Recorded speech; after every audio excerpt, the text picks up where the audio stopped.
In popular culture, we've been conditioned to believe that someday, sooner or later, we will have to fight it out with our robots, right? The literature, the movies are full of stories of robots that either come from outer space to destroy us, or perhaps they escape from secret laboratories. They are typically invented by mad scientists, and it's interesting, of course, to posit that view of the robotic future. To discuss all of that, I've asked my good pal Michael Lennick to come up, because Michael is a producer of sci-fi, sci-fact-related material. You may have seen his great series, Rocket Science, on Discovery. Michael Lennick. Thanks, Moses. We are on the verge of a new paradigm. We're very, very close to encountering a new non-human intelligence here on Earth.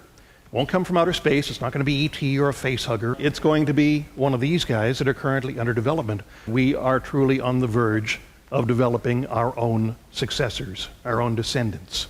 We're going to meet them and we're going to have to deal with them. And they, in turn, will be developing their own successors. Their intelligence will be at the human level initially, and then beyond. They will, by any measure, be faster, smarter, and stronger than us, and they will not be empathetic. It will not be in their nature. Now, as Moses mentioned, we released a series not too long ago called Rocket Science, which was the history of the space program from the very earliest days right through Apollo. And one of the questions that we got asked a lot during the production of that series was, how come the guys who did this? Why were these men and women of this generation capable of taking such incredible risks and taking such steps that our generation might not consider doing nowadays? Now, the folks who did these first missions, that's John Glenn right there, when Glenn got into his spacecraft and was launched in Freedom 7, in the Mercury 7 flight, he was riding an Atlas. That was the 5th Atlas that was launched with a Mercury capsule on top. 3 before that had blown up. So of those 5 Atlases that were launched, he was sort of in the 2nd successful one. What would make a man do such a thing? Now, it's arguable that the Mercury 7 came from a very different time and place. They were children of the Depression. They all went through World War II, or at least Korea. These certainly weren't the first guys who took risk in order to move humanity along. In our series, we also met fellows like this. This is Dr. John Paul Stapp. He was an Air Force colonel and medical doctor in World War II, and he developed, among other things, oxygen breathing systems for pilots in the war. When he came out of the war, he realized as we were moving into the fighter jet era, it was necessary to develop harness systems to keep fighter pilots alive under the incredible accelerations that jets would put them through. So Stapp built, literally by hand, with a very, very small crew, a rocket sled, and then another and another, and he would ride these things himself on a 2-mile track out at Holloman Air Force Base. Every morning he would get strapped into this thing and take off, and literally move faster than a speeding bullet.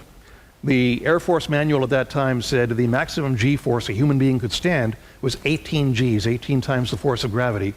Stapp, in his last couple of runs at Holloman, took 46.3 Gs, broke nearly every bone in his body, bruised himself, nearly blinded himself. He did all this so that the pilots who were going to be able to fly, as he put it, wouldn't break their bones.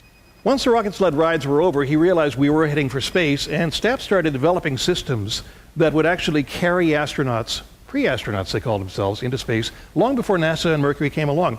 This is the mid-50s. Out at Holloman, they actually developed a small spacecraft called Man-Hi 1. This thing is smaller than a phone booth, with a lot less arm room. A single man could sit in it and be carried under a massive helium balloon, literally to the edge of space, above 99% of the atmosphere, where he would live, often for a day or two at a time, doing research on cosmic rays, spacesuit systems, etc. They launched 3 of these flights. When those experiments were done, along came Joe Kittinger, who also flew Man-Hi, who did another important set of experiments for the Air Force. He needed to test parachute systems. Pilots were dying bailing out of high-altitude jets above 50,000 feet or so. They would go into a flat spin or pop their chute too early and run out of air and suffocate on the way down. So Joe was elevated again by balloon to well over 100,000 feet, and he would leap out, testing a new multi-stage parachute system. On Excelsior 3, his highest and longest jump, he free fell for nearly 5 minutes, hitting 714 miles an hour. He broke the sound barrier, the only man to ever do so without being in an airplane. He said when he first jumped out of there, he thought he was hanging suspended in space because he felt no rush of air, no movement of any kind. He had to look back at the gondola and see it racing away to realize he was actually trucking along pretty quickly. Now again, this is before NASA came along, and these guys were so anxious to move the country and humanity forward by any means necessary that after Sputnik launched, and we were trying to figure out how to get somebody up into space, they actually had a plan that the Air Force was putting into play. They were going to take one of Wernher von Braun's existing Redstone missiles and put Joe Kittinger on top of it and launch him up to about 250,000 feet or so and eject him. And he would parachute back, literally from practically orbital altitude. They scrapped the mission. But Joe was not only ready to go then, he's still ready to do it. Science fiction has not been about prediction, again, as much as cautions and warnings. And very often, politics has driven the game. I am amazed at the quality of interaction here. Absolutely love it. So I've thrown this slide up here to take us back to one of the earlier times in which science fiction set foot on the planet, and it did it in Queens, New York, at the 1939 World's Fair, where new products, new ideas were introduced to a rapt humanity who showed up in the hundreds of thousands and lined up for hours to see the great stuff they were going to be shown. Among the things they saw there for the very first time, one of the first robots. Pretty clunky guy, looked kind of familiar to those who had seen a lot of Flash Gordon and serials like that at the time, because that's basically what robots sort of looked like and what they did. But they were starting to come along. The idea of doing integrated systems and intelligent autonomous systems were starting to take place there. Not necessarily so much for robots, but actually for things like city life and traffic control.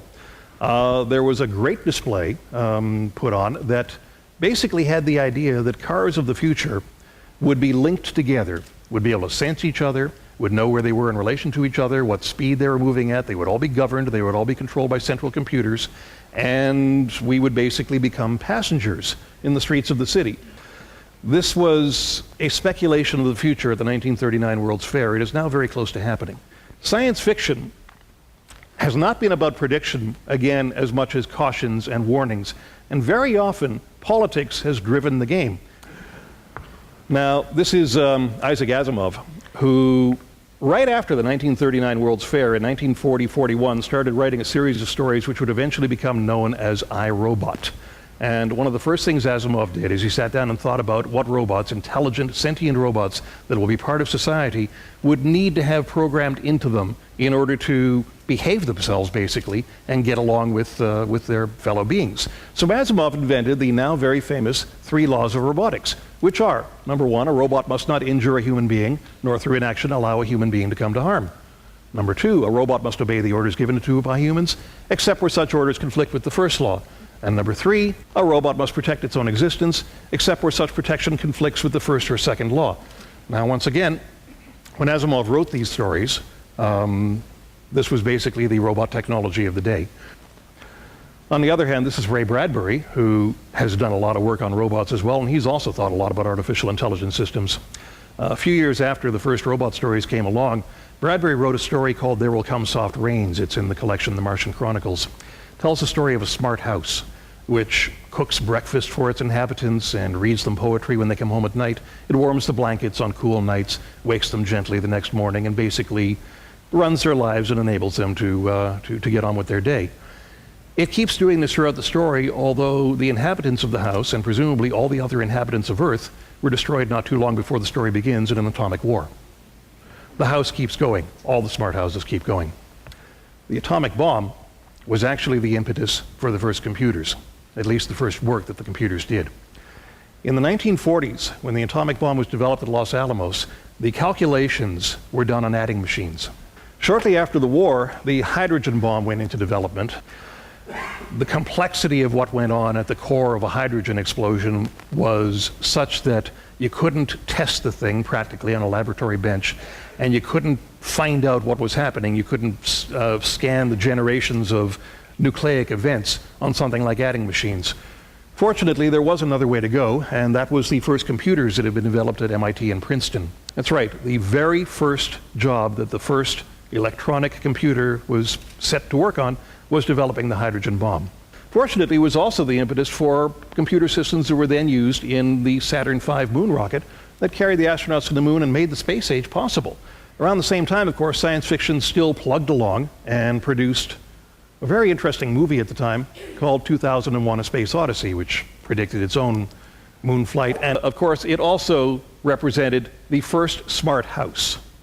And there it is. A very scary moment. The HAL 9000, the intelligent computer on board the Discovery, which ran the system, controlled the astronauts' lives. And as I started to allude to earlier, remember I mentioned these systems would not be empathetic. HAL was the first demonstration in movies of a system that could do a really good impersonation of human beings, but could never really understand them. HAL had his own agenda, his own mission that had been programmed into him, and he perceived the humans on board as being a threat to that. So he eliminated them in a rather chilling murder sequence that almost happened off screen. It's worth considering that because that computer system, and computer systems we're dealing with right now, can impersonate us without really understanding us, they are, and will be for some time to come, in essence, psychopaths. I've just basically described Ted Bundy. Once again, this is Rich Terrell from the Jet Propulsion Laboratory, and Rich is very aware of what they're doing out there as they're developing new artificial intelligence systems for controlling spacecraft for trips to the planet. He says we're very, very close to breakthrough. He feels that we're within literally a matter of months of achieving a sentient computer system which will only expand and go further from there. Rich is also very, very aware that if the good people of Pasadena were aware of what he and his folks were up to, they would be marching on the lab with pitchforks. And I'm going to leave you on a relatively optimistic note, because I think how we are going to decide to accept these new beings among us, these new sentient creatures, is already pretty cleanly indicated. The Bell telephone system has already started experimenting with this, as have others. And you've experienced that yourself every time you've had to call Bell within the last year or so. Welcome to Bell. This is Emily, your automated assistant. Oh, it sounds like you used your keypad. Let's try that again. Please tell me what I can help you with. You've all met Emily, haven't you? How do you feel about Emily? This is what Bell wants you to think Emily looks like. Emily does an impersonation of a human being, but she is not a human being. And again, although she sounds empathetic, she is not, and she can't be. Of course, there is another trick, and Ray Bradbury came up with it in a story he wrote in the 50s called Dial 00. In Ray's story, the telephone system actually evolved sentience on its own. His central character dialed 00 accidentally and plugged into an entity that existed within the lines of the phone system that was actually quite malevolent. By a strange irony, we have now discovered how to defeat Emily, and again, ironically enough, all we have to do is dial 00. Let's try that again. Please tell me what I can help you with. Okay, I'll transfer you to a representative. I have no idea how long that's going to work. Maybe not long, but it's entirely up to us what we want to do with that. Thank you very much. Thank you, Michael. And an excellent review.